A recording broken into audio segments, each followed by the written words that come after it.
German Panzer commanders believed their tanks could outmatch any Soviet armor they might encounter. On June 23, 1941, this assumption collapsed less than 48 hours into Operation Barbarossa. Near Dubno, Ukraine, it had been standard practice for crews of the 11th Panzer Division and 13th Panzer Division to dismiss Soviet tank designs as obsolete, easily destroyed in previous Polish and French campaigns. Initial reports of a new, heavily armored Soviet tank reaching the front were widely regarded as misinformation. Their operational doctrine, supported by previous victories and technical briefings from General Heinz Guderian's headquarters, left little room for real doubt.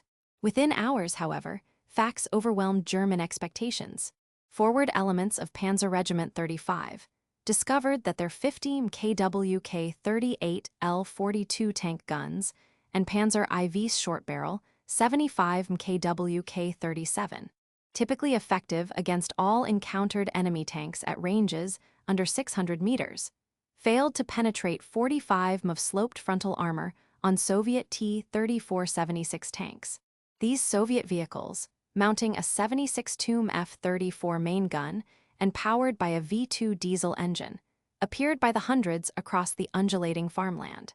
At Brody and east of Dubno, at least 800 T-34s and KV-1s confronted approximately 1,500 Axis armored fighting vehicles, including numerous Panzer III and IV models and Czech-built Panzer 38TS.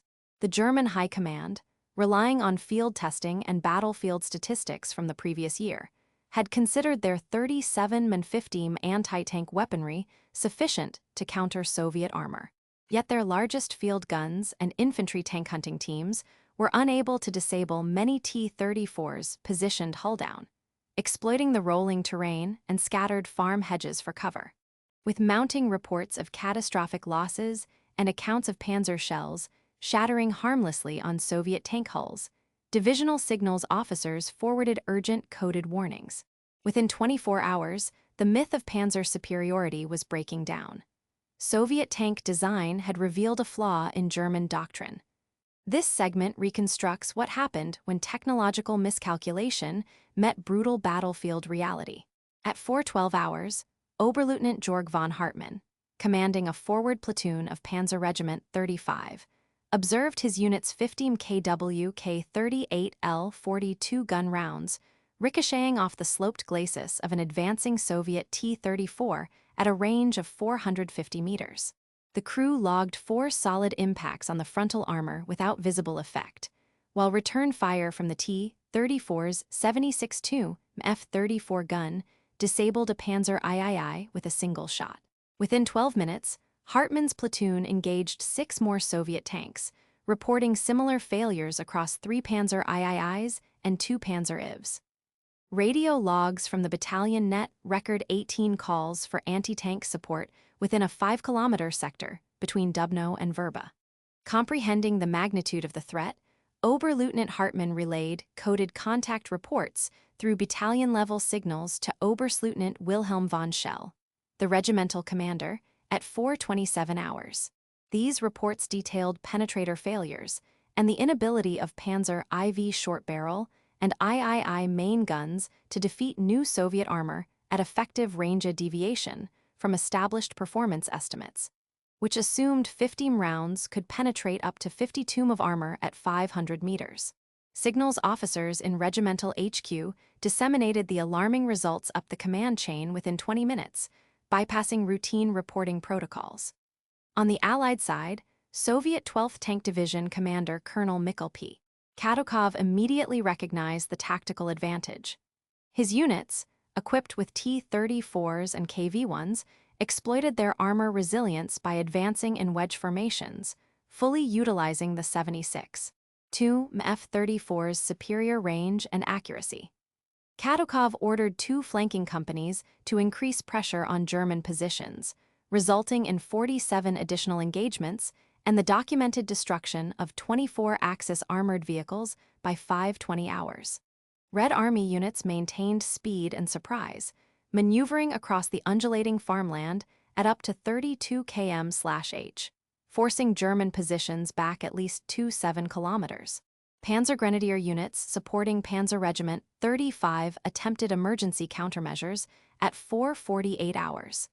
Elements of German 16th Motorized Infantry Regiment tried, deploying 3.7 cm Paquet 36 anti-tank guns, but their solid AP rounds failed to breach Soviet armor at under 400 meters. German signals logs show increased use of emergency distress frequencies. Tactical communication between frontline companies and battalion command began fragmenting as radio nets overloaded, resulting in command breakdowns across 3 rifle companies. Artillery observers reported loss of visual contact with advancing Soviet tanks as smoke and confusion spread.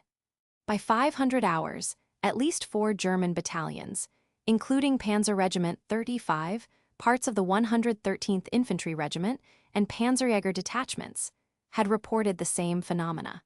Reports from every company on the 11th Panzer Division's northeast sector confirmed near-total ineffectiveness of their primary anti-tank and tank armaments at typical engagement ranges. Defensive coordination among 23 German strongpoints collapsed within 15 minutes as Soviet armor breached initial defensive belts and reached the outskirts of Dubno. The German Panzer III Osv. J and Panzer IV Osv. F1 were designed to face armor comparable to the French Char, B1 bis, or Polish 7TP. The Panzer III's 15 kW K38L42 cannon was engineered for 52 armor penetration at 500 meters, assuming vertical plates. Its main gun, combined with early tungsten-cored PZ-GR40 ammunition, was rated to defeat most contemporary European tanks. However, the T-34's 45 sloped frontal armor, at 60 degrees, exponentially increased effective thickness calculations show up to 71 resistance. The Soviet iconoclastic approach, combining sloped armor, a powerful V2 to 34 diesel, and wide tracks, had no full German doctrinal precedent. Live-fire trials at Kummersdorf in 1940 did not simulate engagement with sloped 45 armor. Field manuals still referenced vertical armor models. Critical design factors like the Paquet 36's sub-30 expected armor targets and speeds under 25 km/h left German formations blind to these new realities. High-velocity kinetic effectiveness dropped sharply with the T-34's geometry. The German tactical decision to advance with panzer columns unsupported by heavy anti-tank guns, e.g. 88 and Flak 18, had been made by Generalleutnant Ludwig Cruel at the divisional command post at 1:20 hours, based on intelligence from Abteilung Eich, dated June 20, indicating the Soviet 12th Mechanized Corps fielded only obsolete BT and T-26 tanks. The assessment failed to note new reports of T-34s and KV-1s arriving by rail, intercepted only partially by SIGINT Team 31VI. By contrast, at the 1940 Arras engagement, German troops had managed to isolate Matilda II tanks with 88 support. In Dubno, extended supply and communications lines and rapid Soviet maneuver prevented such concentration.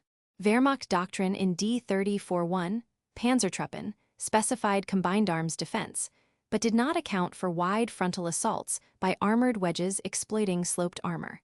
Captured Soviet operations orders from the 12th Tank Division, transcribed by Oberstleutnant von Schell's staff, revealed deliberate Soviet intent to mass T-34s for breakthrough operations.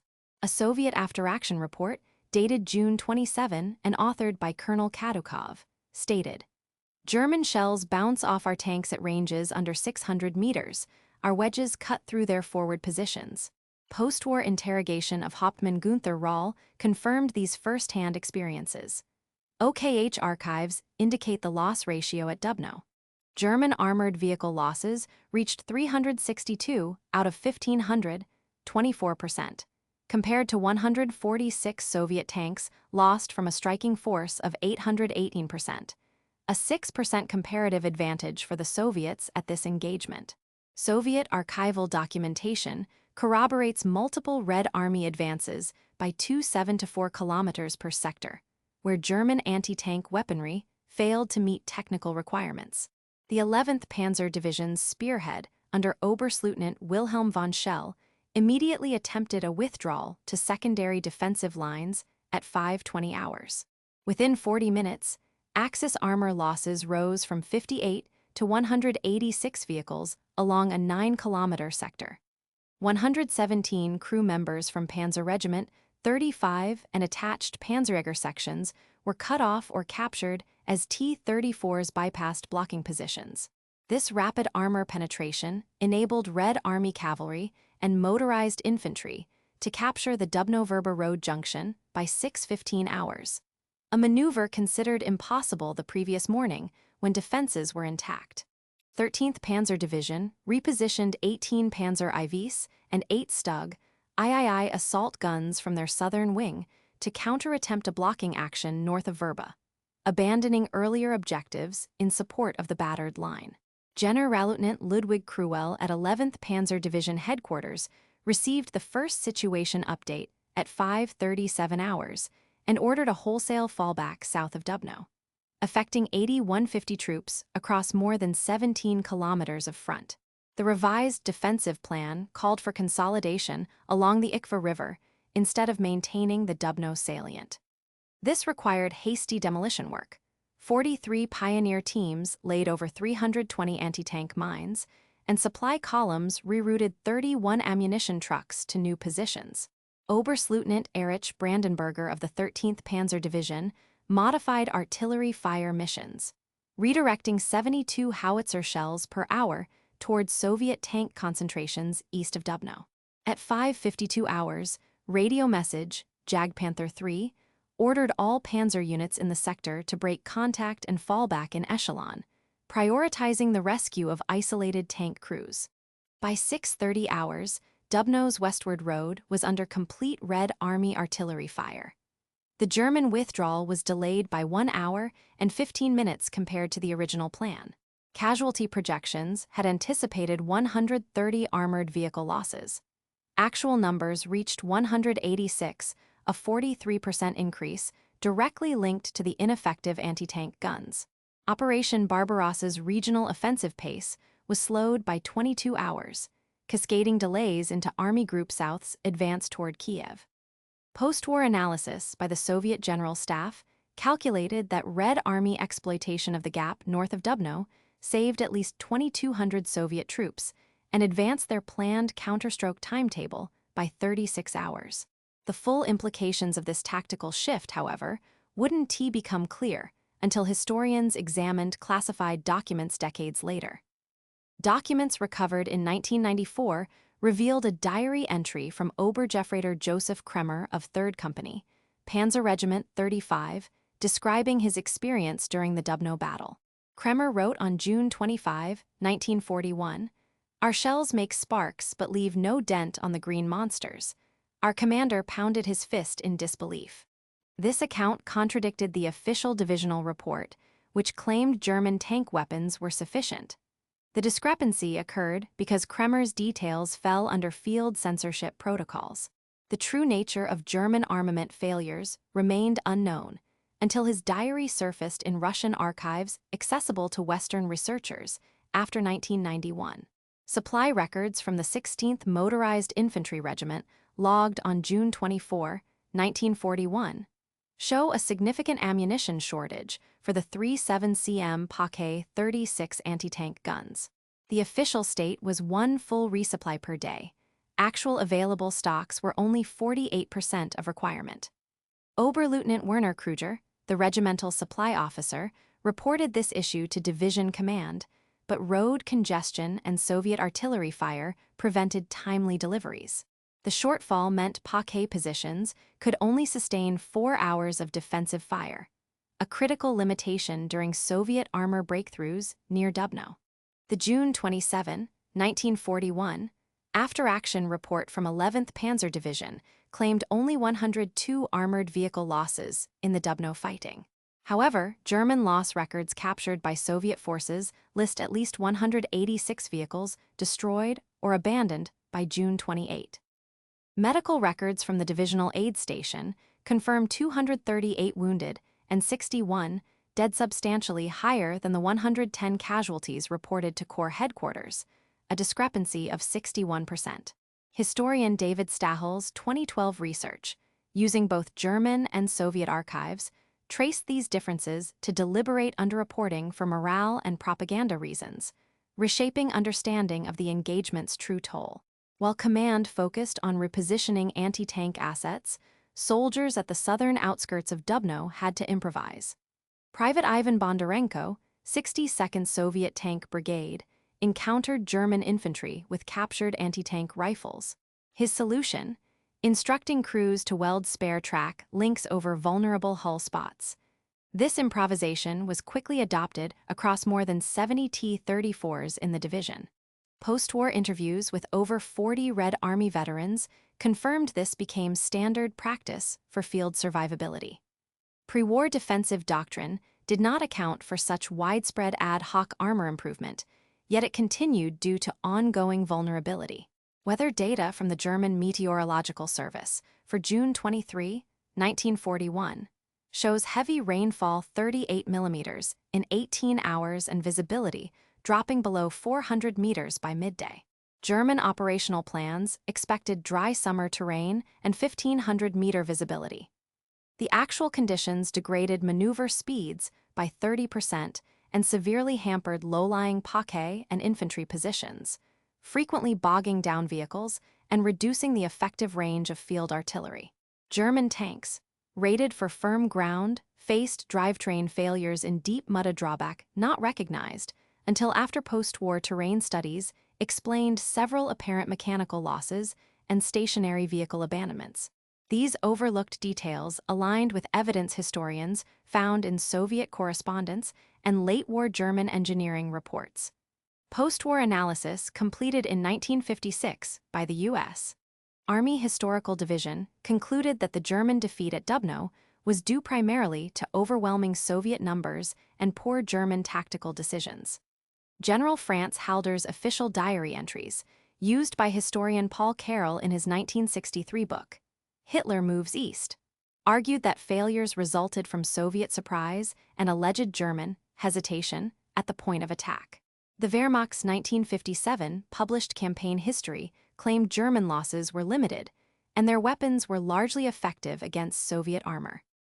This interpretation went unchallenged for decades, because the bulk of German and Soviet operational records remained classified or unavailable, forcing analysts to rely on propaganda-influenced recollections and narrow sets of unit reports.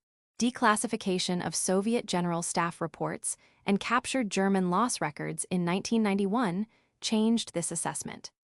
Historian David Stahel's 2012 work examined both Soviet and German archival documents, revealing that equipment failures and underreported German casualties were critical. Stahel cited a Red Army after-action message. German shells bounced off our armor at contact, directly contradicting German claims, comparing Dubno to Arras in 1940. At Arras, Matilda II tanks forced Germans to deploy 88 guns, resulting in a 19% German armor loss rate. At Dubno, with no such heavy weapons, the loss rate reached 24%. The difference lay primarily in the defensive capability of sloped armor T-34 resistance versus Matilda II's vertical plates, demonstrating that doctrinal and technical lag was decisive. Recent research published in 2021 by the Center for Eastern European Studies used digital analysis of German and Soviet casualty logs to calculate actual German AFV losses at Dubno between 350 and 370, more than double the previously published estimates of 130 to 186, a revision of over 90%. Historian Niklas Zetterling supports this figure. He notes that some German historians still argue for lower totals, citing incomplete battlefield survivability reports. However, the mainstream consensus, supported by cross-checked Soviet data and German medical records, holds that high casualties were due to technical inferiority and logistical breakdown. Analysis by the Bundesarchiv in 2018 confirmed these findings through systematic loss matching. The debate now centers on the relative roles of sloped armor and weather-impacted mobility in the defeat, influencing future assessments of armored warfare adaptation. Alwa Kruger, Unteroffizier, 11th Panzer Division, age 25 from Bavaria, was stationed north of Dubno on June 23, 1941. Before the war, he worked as a machinist and was drafted in 1939. At 5:10 hours, Kruger faced a choice: stay with his immobilized Panzer III, risking capture, or abandon the vehicle under heavy fire. In a 1975 memoir, he described, "I told my gunner to run for the hedges, better to make it on foot than burn in steel." His decision saved 3 of his 4-man crew, but the tank was lost. Kruger sustained a leg wound and spent 6 months recovering before returning to his trade. Interviewed in 1990 at age 74, he reflected, "We thought our machines were invincible. That day, we realized we were not." He died in 1997 in Munich. His memoir is archived at the Bavarian War Museum. Leonti Voronin, lieutenant, Soviet 12th Tank Division, experienced the same engagement from the opposite perspective. Captured after his T-34 was disabled by an artillery shell on June 24. His interrogation revealed he was initially unaware of German anti-tank deficiencies, believing their guns surely would cut through our front. He later noted, "Surprise came when we kept moving." After the war, Voronin returned to Western Russia and served as a teacher. In 1967, he met former German adversaries at a veterans symposium. His account matched German versions regarding tank resilience, but he disagreed sharply about Red Army doctrine, which he said focused less on care for wounded than on achieving objectives.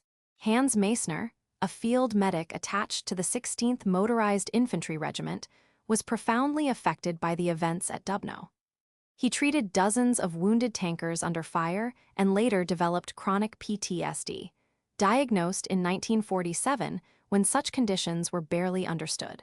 Meissner's experience mirrored that of roughly 30% of German frontline medics in Army Group South. By 1951, he had left military medicine and became an advocate for trauma care. His testimony helped inspire a 1963 seminar at the University of Hamburg, influencing West German veteran healthcare policy for decades to follow.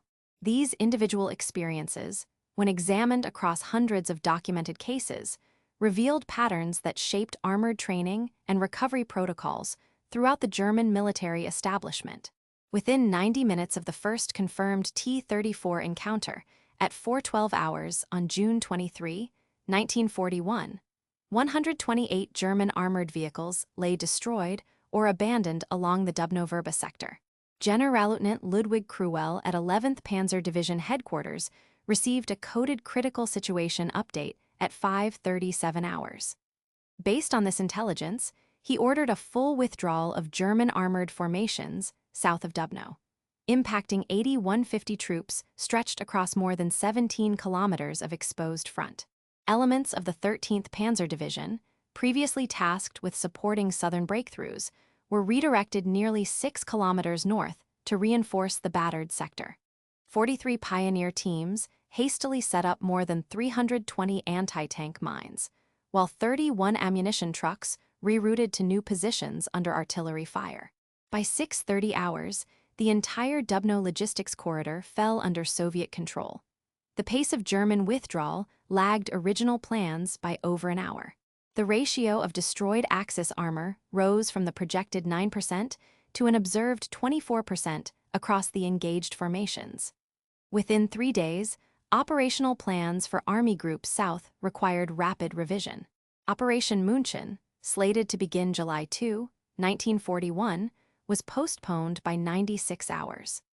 Generalfeldmarschall Gerd von Rundstedt rescheduled the main Kiev advance, removing 2 entire Panzergruppen from immediate action and reassigning 6 artillery battalions to shore up faltering defensive lines. In total, 212 additional German tanks and 54 artillery pieces were diverted to the Dubno region, reducing their availability for operations further east. This redeployment meant the southern push toward Uman could no longer rely on full armored support as originally intended. Casualty projections, initially estimated at 1,500 for the sector, were revised upward to 2,230, a 49% increase, directly traced to lessons from the T-34 and KV-1 engagements. Ammunition and fuel shipments for 11th Panzer Division increased by 15%, a logistical adjustment that impacted supply flows as far as Lviv and Bessarabia. By August 3, 1941, the outcome of the ongoing Ukraine campaign had shifted measurably. The vital city of Berdyshev was captured by Soviet forces on August 1, 6 days ahead of initial German timetables. This allowed Red Army planners to expedite the defense of the Kiev salient, preserving nearly 20,000 troops who otherwise would have faced encirclement. The German supply line through the Zhytomyr Railway remained under threat until mid-August. Tactical doctrine across Panzertruppen shifted. By September 1941, direct frontal assaults on unknown Soviet armored formations were abandoned in favor of flanking maneuvers and combined arms tactics, per Oberkommando des Heeres directives. 57 officers in Panzer Regiment, 35 and 13th Panzer Division received commendations for implementing emergency withdrawal actions, while 3 senior officers were relieved of command over failures in armored anti-tank deployment. The war's regional calendar was thus rewired. Operations targeting Dnipropetrovsk and Kharkov were executed in mid-August rather than early July, a delay of 5 to 6 weeks. In total, 38,500 square kilometers of territory scheduled for German control by July 15 remained contested until September. As Panzer casualties climbed, the Oberkommando der Wehrmacht authorized redeployment of 280 captured French tanks to Army Group South by October 1941 for auxiliary defense, a measure not originally envisioned. The expectation of rapid conquest in southern Russia bedrock of pre-invasion plans was recalibrated. By October, the assumption that German armored superiority would dictate the war's tempo proved unsustainable, and subsequent planning for Operation Typhoon recognized these new armored warfare realities. These operational shifts informed strategic decisions at the highest levels of command throughout the 1941 Ukraine campaign. Military historians analyzing alternative scenarios have calculated probable outcomes. If the T-34 and KV-1 tanks had not appeared in force at Dubno on June 23, 1941, the German armored spearheads would have maintained their original advance schedule. The Allied timetable for Operation München would not have required postponement. Offensives planned east of Lviv could have commenced by July 2, 1941, approximately 4 days ahead of the delayed schedule. This timeframe is based on document analysis from Oberkommando der Wehrmacht outlining fuel and munitions requirements that would have been met without last-minute reallocation to Dubno. David Stahel's 2012 study estimated an additional 8,000 to 12,000 casualties would likely have occurred by late August if the Germans had persisted with direct frontal armored assaults, instead of being forced by Dubno's events to alter tactical doctrine. Soviet territorial control in western Ukraine would have been lost about 2 weeks earlier. Supply rates and troop dispositions confirm a potential German occupation of Berdyshev by July 20 rather than the actual August 1 capture. The Wehrmacht would have retained the ability to execute encirclement operations around Kiev sooner, potentially influencing the scale of subsequent Red Army withdrawals. In comparative context, the clash at Dubno involved over 25,000 troops and roughly 2,300 armored vehicles across 120 square kilometers, producing a strategic outcome delaying the German southern advance by 36 hours and increasing regional casualties by 43%. By comparison, the Arras engagement in 1940 involved 8,500 troops, 108 tanks, and a 19% loss rate, resulting in a temporary German halt. At Brody, the tactical shift caused by armored surprise is considered a benchmark. Staff college courses at the Russian Combined Arms Academy and Germany's Führungsakademie reference Dubno alongside Arras to highlight anti-tank adaptation and combined arms doctrine reform. In the Ukraine campaign, 27% of armored and mechanized operation resources were affected by the Dubno fighting. The comparable impact at Arras was just 6%. Niklas Zetterling's 2018 analysis ranked Dubno as the third most decisive Eastern Front clash of 1941, based on armored strength, operational tempo disruptions, and loss ratios. Scholarly consensus holds that the Dubno encounters marked a turning point in armored warfare. Analysis by the Center for Eastern European Studies, using declassified Soviet and German reports, demonstrates that the significance arises from not only the surprise factor of the T-34, but also exposed German logistical and doctrinal vulnerabilities. While some historians, such as Paul Carroll, argued that poor weather or isolated tactical errors were decisive, modern historiography confirms that equipment inferiority, compounded by flawed assumptions, proved pivotal. Declassified orders from July 1941 verify that changes in German armored engagement doctrine directly resulted from Dubno's outcomes. Consensus now recognizes this engagement as a critical event that modified operational timelines, raised casualty figures, and forced a comprehensive review of armored engagement practices. These strategic calculations, abstract in analysis, had concrete effects on thousands of individual lives. Elwha Kruger, Unteroffizier of 11th Panzer Division, who served as a tank commander north of Dubno, returned to Bavaria in 1942 following severe wounding and 6 months of recovery. He worked as a machinist until retirement in 1977, and from 1975, dedicated 2 decades to recording fellow veterans' experiences. In a 1990 oral history recorded by the Bavarian War Museum, he stated, "Our machines met their limits, and so did we. That morning, survival meant learning, not just fighting." Kruger maintained correspondence with over 25 former comrades. His memoir is archived in Munich. He died in 1997, age 81. At Dubno, the Battle of Brody Memorial Complex was inaugurated on June 23, 1991, commemorating the 50th anniversary of the engagement. Its central sculptural element, depicting entwined T-34 and Panzer III tanks, specifically honors all combatants German and Soviet lost between June 23 and 29, 1941. Annual memorial ceremonies on June 23 attract 2,000 to 3,000 participants from Ukraine, Germany, and Russia. The 2016 75th anniversary featured joint delegations and battlefield tour for descendants. At the Military Academy of Lviv, the Dubno battle is a case study in their armored tactics curriculum, teaching doctrine shifts with staff rides to the historical site. In 1972, the Bundeswehr adopted revised anti-tank training protocols, acknowledging the need for main gun upgrades and dynamic defense practices, whose origins are traced to analysis of the Dubno events. More than 1,500 period documents and 38 veteran